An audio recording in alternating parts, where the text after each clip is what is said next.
स्वागत है आपका वर्ड जीके पर। आज इस वीडियो में हम पढ़ने वाले हैं मगध का उत्कर्ष और इसमें हम देखेंगे हर्यक वंश, शिशुनाग वंश, नंद वंश।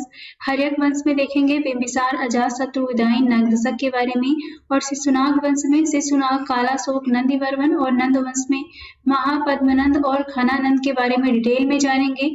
तो आपको वीडियो को लास्ट तक देखना है और इसमें हम लास्ट में देखने वाले हैं प्रीवियस ईयर प्रश्नों को, तो आपको वीडियो को बिना स्किप किए देखना है। चलिए हम वीडियो शुरू करते हैं। मगध प्राचीन 16 महाजनपदों में से एक था और यह सबसे शक्तिशाली महाजनपद था। तो मगध की आप लोकेशन देख सकते हैं मैप में। यहाँ पर ये राजगृह में मगध की राजधानी है। पुराणों के अनुसार मगध पर सबसे पहले बृहद्रथ वंश का शासन था, जिसके संस्थापक बृहद्रथ थे, और इस वंश के पहले राजा बृहद्रथ का पुत्र था जरासंध। ये प्रतापी राजा था। तो यहाँ पे आपको लोकेशन भी ध्यान रखनी है। अब मगध के शक्तिशाली होने के मुख्य कारण देखते हैं, क्योंकि महाजनपद तो 16 थे, लेकिन उसमें से मगध ही सबसे ज्यादा शक्तिशाली हुआ। उसके क्या क्या कारण हैं? तो विस्तृत उपजाऊ मैदान, क्योंकि इस मैप में आप यहाँ पे चित्र में देख सकते हैं, यहाँ पर ये एरिया नदी के आसपास मगध स्थित था और यहाँ पे जंगल थे, जंगल से हाथी वगैरह प्राप्त करते थे, और यहाँ से खनिज संसाधनों की भी उपलब्धता बहुत ज्यादा थी बाकी नगरों की अपेक्षा यहाँ पे। तो इसलिए इसका उत्कर्ष हुआ। विस्तृत उपजाऊ मैदान था यहाँ पे। ये प्राकृतिक सुरक्षा थी। जो इसकी राजधानी राजगिरी थी, ये तीनों तरफ से पहाड़ियों से घिरी हुई थी। इससे कोई भी दूसरे राजा इस पे आसानी से आक्रमण नहीं कर सकते थे। खनिज संसाधनों की उपलब्धता थी, क्योंकि ये मध्य प्रदेश और यहाँ पे झारखंड का जो क्षेत्र था, यहाँ के इन्हें खनिज पदार्थ प्राप्त होते थे। व्यापार में वृद्धि, क्योंकि उपजाऊ जमीन थी, तो यहाँ से व्यापार, ये लोग बाहर अपना सामान बेचते थे, जिससे भी इन्हें मुद्राएं प्राप्त होती थी। वन क्षेत्र तथा हाथियों की उपलब्धता। वन क्षेत्र था, वहां से हाथी प्राप्त करते थे, और वन क्षेत्र से लकड़ियां भी प्राप्त होती थी। कृषि में लोहे का उपयोग, क्योंकि यहाँ से इन्हें संसाधन मिलते थे, खनिज संसाधन, तो उससे ये कृषि में लोहे का उपयोग करके अच्छी तरीके से कृषि करते थे। इससे व्यापार में वृद्धि हुई। तो मगध की शक्तिशाली के ये प्रमुख कारण थे। मगध के ये प्रमुख कारण अन्य जनपदों के लिए नहीं सुलभ थे, अन्य जनपदों को नहीं प्राप्त हो सके। यही वजह है कि मगध सबसे शक्तिशाली शासक बना, सबसे शक्तिशाली साम्राज्य बना। यहाँ पे आप मैप में मैं आपको 16 महाजनपद दिखा दे रही हूँ। इसके पहले भी हमने देख चुके हैं। यहाँ पे आप देख रहे हैं, ये अवंती है। ये भी काफी शक्तिशाली था। मगध को इसे जीतने में कई साल लगे, क्योंकि इसके भी आसपास यहाँ पे जो क्षेत्र है, खनिज संसाधन, नदी और ये सभी चीजें अवंती के लिए भी उपलब्ध थी, और यहाँ पर मगध है। तो इन दिनों की जो लड़ाई है वो काफी ज्यादा समय तक चली। यहाँ पे आप देख सकते हैं, ये अस्मक है, अंग है, वज्र, मल्ल, काशी, चेदि, वत्स, कौशल, पांचाल है, यहाँ पे सूरसेन है, ये मत्स्य है, यहाँ पर कुरु है, और यहाँ पे आप देख रहे हैं ये गांधार है। दो भारत के बाहर महाजनपद हैं, गांधार और कंपोज। तो ये आपको सभी महाजनपद ध्यान रखने हैं। यहाँ पे आज जो हम देखने वाले हैं वो देखेंगे हर्यक वंश, शिशुनाग वंश, नंद वंश, और नेक्स्ट वीडियो में हम देखेंगे मौर्य वंश। तो यहाँ पे आप इनका इसमें जो भी राजा हुए हैं, बिंबिसार, अजातशत्रु, उदयन, नगदशक, शिशुनाग, कालाशोक, और कालाशोक के उत्तराधिकारी महापद्मनंद और खनानंद के बारे में डिटेल में जानेंगे। तो चलिए हम इसमें देखते हैं। सबसे पहले बिंबिसार के बारे में।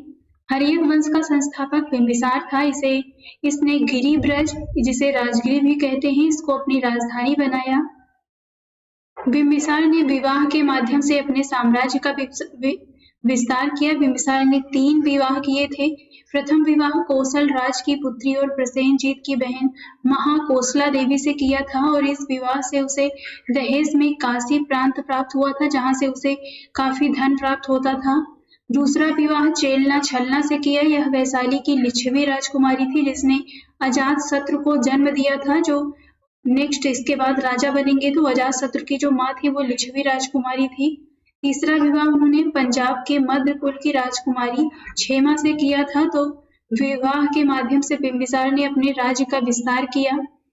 बिंबिसार ने अपने शासनकाल में अंग राज्य को जीता तथा उसे अपने साम्राज्य में मिला लिया और उसने वहां का सेनापति अपने पुत्र अजातशत्रु को बनाया। तो ये यहाँ पे आप देख रहे हैं मैप में, ये यहाँ पर मगध है और इसके नीचे यहाँ पे ये अंग का क्षेत्र है जिसे बिंबिसार ने जीता था।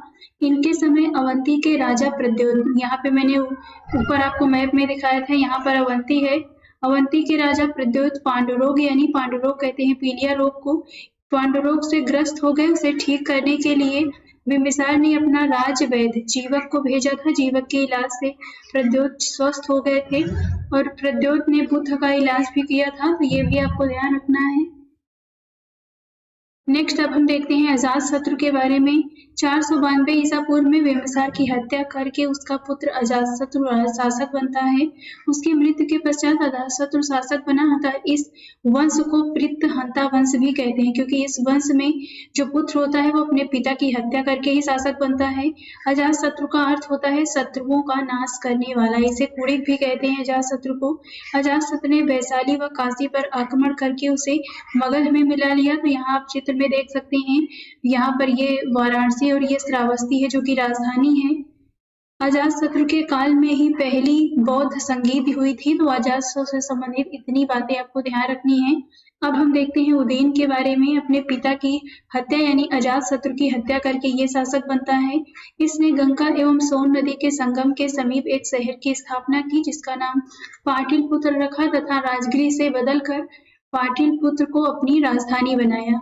उदयन के बाद उसका पुत्र नागदशक मगध का शासक बना तथा उसकी हत्या उसके सेनापति शिशुनाग ने कर दी और शिशुनाग वंश की स्थापना करते हैं। तो यहाँ पे आप देख सकते हैं उदयन के समय में मगध का जो साम्राज्य था वो आप क्षेत्र देख सकते हैं मैप में। नेक्स्ट अब हम देखते हैं शिशुनाग वंश के बारे में।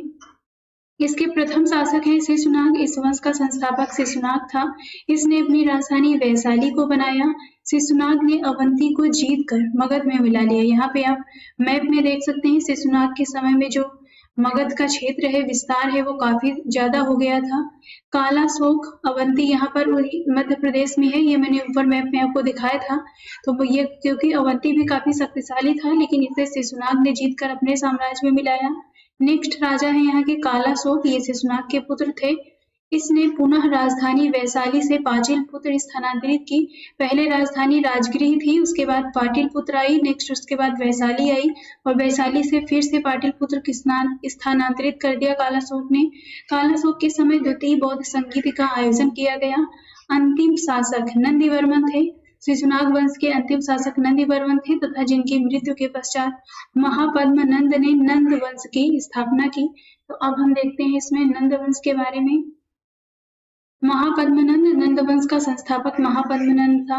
महापद्मनंद इस वंश का सबसे महान शासक था। महापद्मनंद ने सर्व छत्रांतक की उपाधि धारण की, अर्थात इसका अर्थ होता है क्षत्रियों का नाश करने वाला। इसने कलिंग जीतकर एकराट की उपाधि हासिल की। पुराणों में महापद्मनंद को परशुराम का दूसरा अवतार बताया गया है। इसने कलिंग जीतकर कलिंग से जैन यानी जिन सेन की मूर्ति को मगध ले आए थे।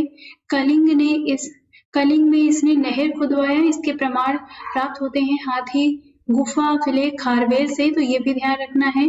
नंद वंश के समय में आप देख सकते हैं कि जो साम्राज्य था मगध का वो कितना विस्तार हुआ था। नेक्स्ट अब हम देखते हैं घनानंद के बारे में।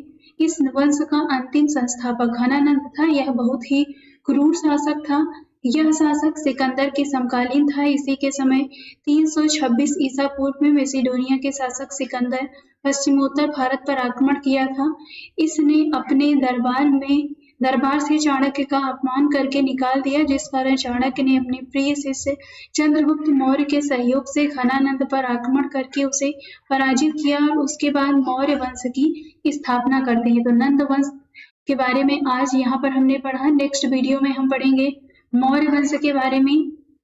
यहाँ पे एक बार और देख लेते हैं हर्यक वंश, शिशुनाग वंश, नंद वंश। हर्यक वंश के जो राजा हुए हैं वो हैं बिंबिसार, अजातशत्रु, उदयन और नागदशक। आपको ये क्रम याद रखना है, एग्जाम में ये क्रम मिलान के लिए दे दिया जाएगा। शिशुनाग के हैं शिशुनाग, कालाशोक, उसके बाद कालाशोक के उत्तराधिकारी आते हैं और नंद वंश में है महापद्मनंद और घनानंद। नेक्स्ट यहाँ पे अब हम देखते हैं प्रीवियस ईयर प्रश्नों को। महाकाव्य के अनुसार मगध की स्थापना किसने की थी? तो यहाँ पे सही ऑप्शन होगा बृहद्रथ, ऑप्शन ए सही है। नेक्स्ट है हर्यक वंश का संस्थापक कौन था? तो ये ऊपर हमने देखा है, ऑप्शन सी सही है, बिंबिसार थे। पाटिल पुत्र को मगध की राजधानी किसने बनाई थी? तो ये बनाया था उदयन ने, ऑप्शन डी सही है इसमें। नेक्स्ट है वह कौन सा पहला भारतीय राजा था जिसने अपने शक्तिशाली साम्राज्य बनाने के लिए वैवाहिक गठजोड़ की शुरुआत की थी? ये थे बिंबिसार, ऑप्शन बी सही होगा इसमें। बौद्ध ग्रंथ के अनुसार अंगुत्तर निकाय में कितने महाजनपदों का उल्लेख मिलता है? तो टोटल 16 महाजनपद हैं, ऑप्शन बी होगा यहाँ पर। भारत पर आक्रमण करने वाला सिकंदर मूलतः कहाँ का शासक था? तो ये था मैसिडोनिया का, ऑप्शन बी सही है इसमें। नेक्स्ट है किस शासक ने गंगा एवं सोन नदियों के संगम पर पाटलिपुत्र नामक शहर की स्थापना की थी? तो ये थे उदयन, ऑप्शन बी सही है यहाँ पर। हर्यक वंश के किस शासक को कुड़ी कहा जाता था? तो ये कहा जाता था अजातशत्रु को, ऑप्शन सी सही है। नंद वंश का संस्थापक कौन था? तो इसमें सही ऑप्शन है ए महापद्मनंद। तो आज इस वीडियो में बस इतना ही, और मौर्य वंश हम नेक्स्ट वीडियो में देखेंगे। और ऐसे ही वीडियो देखने के लिए आपको हमारे चैनल को सब्सक्राइब करना है, लाइक करना है और शेयर करना है।